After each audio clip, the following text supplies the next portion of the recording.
कि इच्छा पशु नरदेश समारे हुई हो प्रकट निकेत तुम्हारे अनशन सहित देह धरि दाता अकरि हो चरित भक्त सुखदाता। मैं ये करूंगा लेकिन फिर भी उसका आगमन नहीं हो रहा। कोई ना कोई कृपा थी और कृपा कहां से मिली? वो मिली कहीं ना कहीं से, संतों से, महापुरुषों से, परमात्मा से। तो वहां से ही सब संभव हो गया। और लक्ष्मण कुमार के अन्य वचन रहे।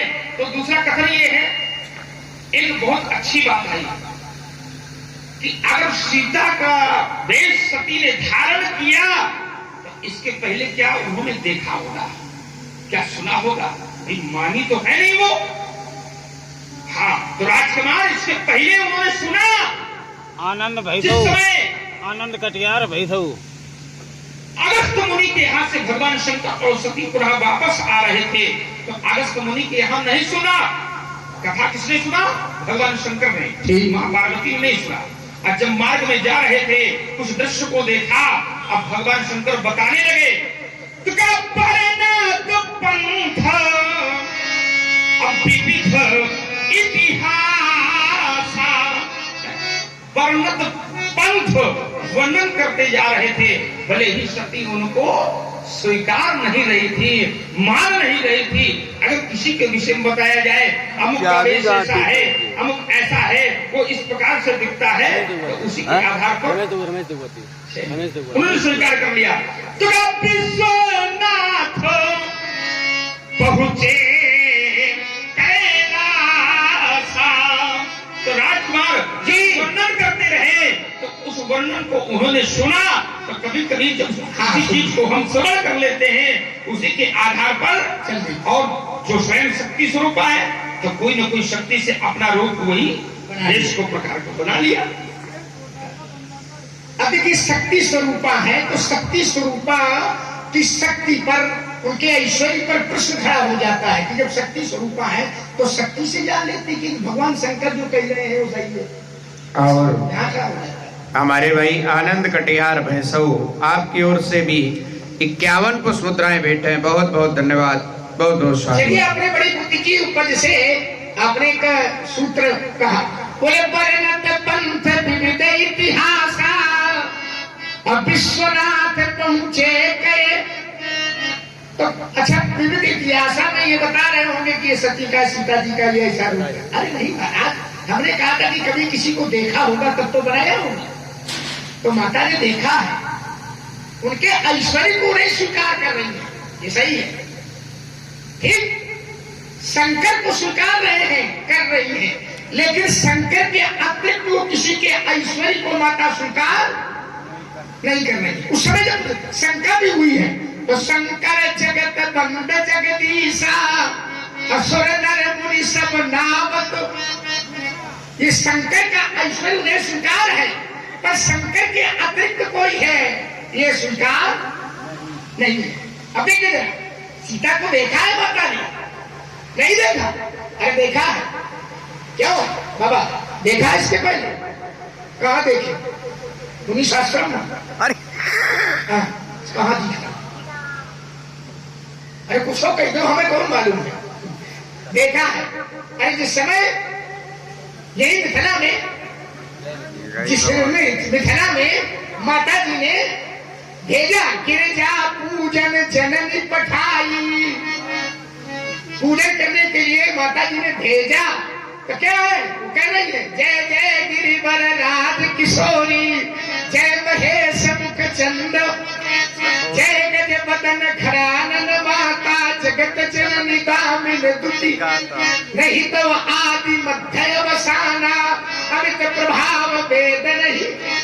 चलिए पहली बात फिर छोड़ दीजिए, उनका ऐश्वर्य उसी राम के ऐश्वर्य से सारे ऐश्वर्य जितने संसार में ऐश्वर्य दिखाई दे रहे वो अंशी है, बाकी सब अंश है।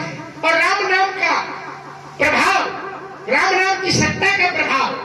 महाराज फिर कहता हूं कि भगवान शंकर तुम्हारे कहते हैं, क्या कहते हैं कि राम ही सुमरिए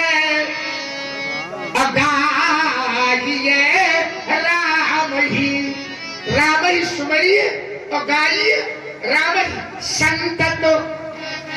संतत माने निरंतर लगातार। बाबा एक और नागा ना हो, जपत हो कि नहीं? या को अरे तुम तो जो जपत हो संतत सुनिए राम गुण ग्राम। राम का स्मरण करो। भोले बाबा तुम्हारे कहते हैं कि राम का स्मरण करो, राम का जाप करो, एक और नागा ना करो। भोले बाबा अगर कहते हैं तो राम भी कहीं ना कहीं से कुछ कहते हैं। अगर स्मरण वाली बात है तो वो कहते हैं स्मरण करो, तो भक्त सदैव अपने भगवान के प्रति ही वो मार्ग दर्शाएगा। और राम स्वयं कहते हैं अगर मुझे प्रसन्न करना चाहते हो तो भगवान शंकर की कृपा जीवन में होना अत्यंत आवश्यक है। तो पहले अपनी रति अपना प्रेम कहां करना पड़ेगा? तो कहा भगवान शंकर की।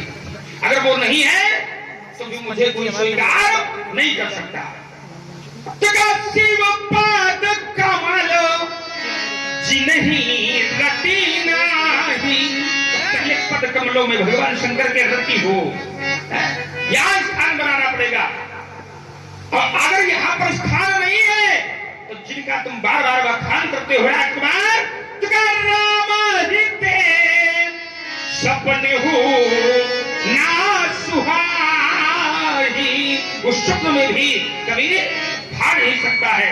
और एक जगह मेरा चिंतन गया, अब वो चिंतन मैं अपना रखना चाहता हूं। वो है क्या? हमने दर्शन दिया था वर्णत पंथ विविध इतिहास, विश्वनाथ पहुंचे कैलाश। यद्यपि शक्ति है हर रूपों में, किसी न किसी रूपों में एक दूसरे को दृष्टिगोचर करते हैं। तो लक्ष्मण कुमार ने कहा कि मिथिला में देखा, कहां पर? तो कहा जय जय गिरिवर राज किशोरी, जय महेश मुख चंद चकोरी। ये गिरिराज किशोरी ये कौन है? ये गिरिराज हिमालय की पुत्री, उस समय तो पार्वती के रूप में है। जय गज बदन खरानन माता। ये खरानन की माता कौन है? पार्वती, सती तो थी नहीं। जय गज बदन खरानन माता, जगत जननी दामिनी स्तुति गाता। नहीं तव आदि ये मध्य अवसाना, जिसका न आदि है न अंत है, और मध्य का भी पता नहीं। नहीं तब आदि ये मध्य अवसाना, अमित प्रभाव वेद नहीं जाना। अरे वेद भी जिसका व्याख्यान नहीं कर सकते, वो आज शक्ति उन्होंने कैसे दर्शन? ये कैसे?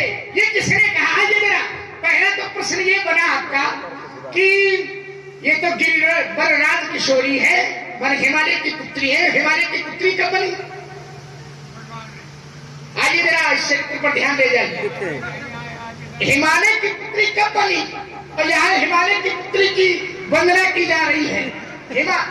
हिमालय की पुत्री तो तब बनी जब राम जी का विवाह हुआ, विवाह के बाद वनवास हुआ, और वनवास काल में सती जी को मोह हुआ। ध्यान करिए चरित्र पर।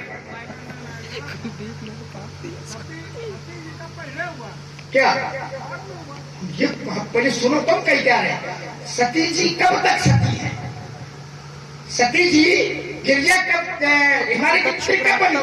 राम जी का विवाह हुआ, विवाह होने के बाद वनवास हुआ, और वनवास के कालखंड में जिस समय कुंभरी ऋषि के आश्रम से आ रही है माता जी और शंकर बाबा, तो उसी समय तो सीता का भ्रमण खोज करते हुए राम जी भ्रमण कर रहे हैं उसी कालखंड में। यार करो को बताओ, सती जी कब हुई है?